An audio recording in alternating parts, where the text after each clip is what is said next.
حضرت عمر رضی اللہ تعالیٰ عنہ جب ایمان لائے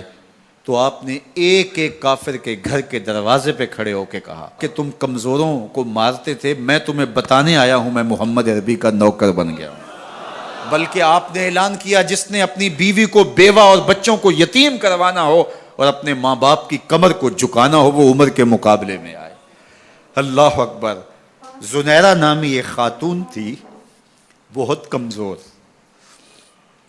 راوی کہتا ہے کہ اس کی ہڈیوں میں گودا نہیں تھا، عشق رسول تھا، اور اس کا ظالم آقا اس کو مارتا ہے، اور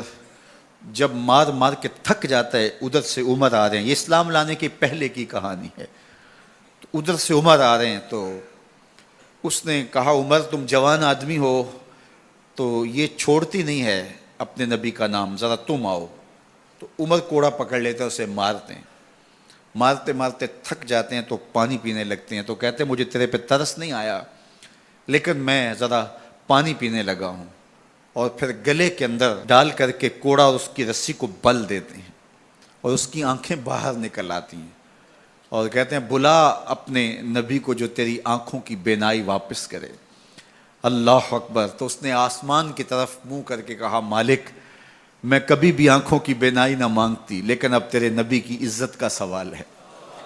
آنکھوں کی بینائی واپس ہو جاتی ہے۔ زنیرہ کو بڑا مارا، آج عمر گلیوں میں آنکھوں میں آنسو ہیں اور عجیب دل بے تاب ہے، اور کہتے ہیں آؤ بھئی میں حضور کا غلام بن گیا ہوں، تمہیں بتانے آیا ہوں۔ زنیرہ نے موڑ کاٹا تو آگے عمر یہ آواز دے رہے تھے۔ زنیرہ ایک کونے پہ کھڑے ہو کے رو کے کہتی ہے عمر تم تو بڑے اس دن جوش و غضب میں تھے اور تم مارتے ہوئے تھکتے نہیں تھے۔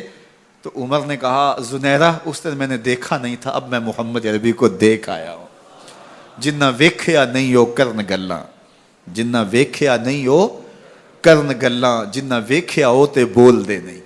جڑے محرم راز حقیقت دے اور راز حقیقت کھول دے نہیں۔ تو حضرت عمر رضی اللہ تعالیٰ عنہ ایمان لائے۔ حضرت عبداللہ ابن مسعود رضی اللہ تعالیٰ عنہ فرماتے ہیں کہ حضرت عمر کا ایمان لانا مسلمانوں کے لیے عزت کا سبب تھا، ان کا ہجرت کرنا مسلمانوں کی نصرت تھی، اور ان کی خلافت مسلمانوں کے لیے رحمت تھی۔ حضرت عمر رضی اللہ تعالیٰ عنہ وہ ہیں کہ میرے حضور نے فرمایا لوگوں جب نیک لوگوں کا ذکر کرو تو میرے عمر کا تذکرہ ضرور کیا کرو۔ میرا عمر وہ ہے کہ جب وہ ایک سمت سے آ رہا ہو، ایک گلی اور بازار سے آ رہا ہو تو شیطان بھی آ رہا ہو، عمر کو دیکھ کے راستہ تبدیل کر لیتا ہے۔ حضرت عمر رضی اللہ تعالی عنہ کی طبیعت کے اندر جو جاہ و جلال تھا، طبیعت کے اندر جو سختی تھی، وہ اسلام کے اندر آ کر بھی قائم رہی، اور آپ نے وہی سختی، وہی جاہ و جلال جو پہلے مسلمانوں کے خلاف تھا، اب کفار کے خلاف، منافقین کے خلاف حضرت عمر کی طبیعت کے اندر وہ جوش و خروش بدستور موجود رہا۔ لیکن جس دن آپ خلیفہ بنے تو اس دن آپ نے ممبر پہ چڑھ کے جو خطبہ دیا اس میں کہا لوگوں میں سخت اس لیے تھا کہ رسول اللہ نرم تھے، پھر میں سخت اس لیے تھا کہ حضرت ابوبکر صدیق نرم تھے، اب میں تخت خلافت پہ بیٹھا ہوں، اب میری سختی جو ہے وہ نرمی میں تبدیل ہو گئی،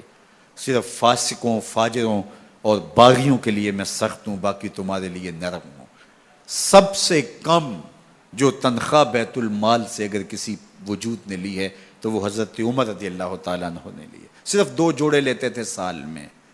اور راوی کہتا ہے کہ میں نے دیکھا ہے کہ اس میں بھی 17 پیوند لگے ہوتے تھے۔ حضرت عمر رضی اللہ تعالیٰ عنہ کا طرز زندگی، آپ کا انداز معاشرت اور آپ کا انداز خلافت، ہر لمحہ آپ کی زندگی کا اٹھا کے دیکھیے کتنی مرتبہ قرآن حضرت عمر کی رائے کے مطابق نازل ہوا ہے۔ اللہ تعالیٰ جل شانہ نے ان کو صاحب الہام بنایا تھا۔